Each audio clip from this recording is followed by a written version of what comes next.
কদ আফলাহা, সে ব্যক্তি সফল হয়ে গেল। সে ব্যক্তি সফল হয়ে গেল মানে সে জান্নাতে চলে যাবে ইনশাআল্লাহ। কে? মান যাক্কাহা, যে ব্যক্তি তার নফসটাকে, তার এই যে কলব, এটাকে পরিশুদ্ধ করতে পেরেছে, সে ব্যক্তি সফল হয়ে গেল। রাসূলুল্লাহ সাল্লাল্লাহু আলাইহি ওয়াসাল্লাম বলেছেন, যখন নবীর নাম উচ্চারিত হবে তখন বলবেন কি? সাল্লাল্লাহু আলাইহি ওয়াসাল্লাম। নবী সাল্লাল্লাহু আলাইহি ওয়াসাল্লাম বলেছেন, মান তারাকা সালাতাম মুতাআম্মিদান ফাকাদ কাফারা।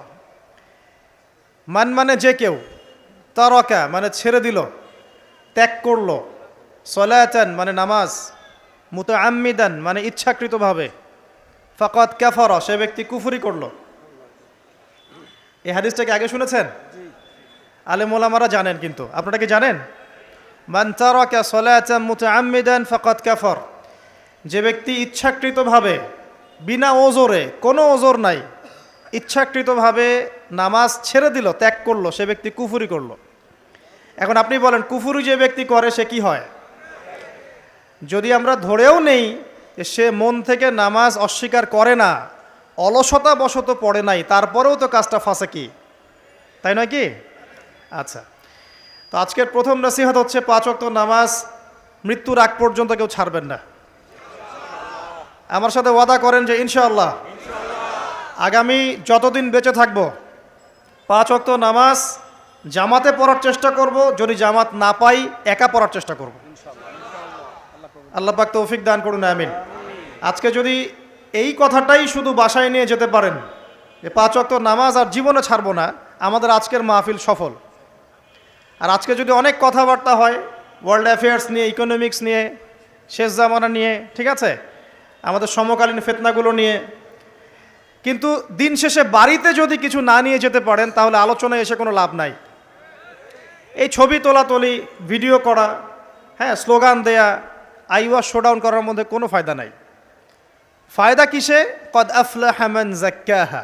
আল্লাহ পাক সূরা শামসের মধ্যে বলছেন, কদ আফলাহা, সে ব্যক্তি সফল হয়ে গেল। সে ব্যক্তি সফল হয়ে গেল মানে সে জান্নাতে চলে যাবে ইনশাআল্লাহ। কে? মান যাক্কাহা, যে ব্যক্তি তার নফসটাকে, তার এই যে কলব, এটাকে পরিশুদ্ধ করতে পেরেছে, সে ব্যক্তি সফল হয়ে গেল। ওয়াকাদ খাবা মান দাসাহা, আর যে ব্যক্তি তার নফসটাকে পরিশুদ্ধ করতে পারলো না, সে ব্যক্তি ধ্বংস হয়ে গেল। নফস কিভাবে পরিশুদ্ধ হবে এটা আমাদের আজকের আলোচনার টপিক। তার আগে আমরা বলি, 5 ওয়াক্ত নামাজ ছাড়া নফস কখনো পরিশুদ্ধ হবে না। তো আজকে আমরা অনেক যদি আলোচনা করি, বাসায় কিছু নিয়ে যেতে না পারি, তাহলে আলোচনার কোনো লাভ নাই, কোনো ফায়দা নাই।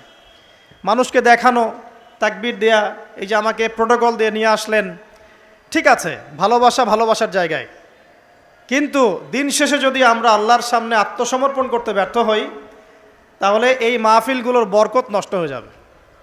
আমরা কি চাই যে মাহফিলের বরকত নষ্ট হয়ে যাক? আসরের জামাত আমরা আদায় করেছি, এই জামাত আমাদেরকে শৃঙ্খলা শিখিয়েছে, শেখায় নাই? একজন ইমাম লিড দিলেন নামাজে, আপনারা তাকে ফলো করলেন, তাই নয় কি? এটাই তো হচ্ছে মুসলিম উম্মার বৈশিষ্ট্য। মুসলিম উম্মা হবে শৃঙ্খলাবদ্ধ জাতি, যাদের প্রতিটা কাজ হবে সুশৃঙ্খল। আর আমাদের কাজগুলো কি এখন সুশৃঙ্খল? আমরা কিন্তু উশৃঙ্খল জীবনযাপন করি।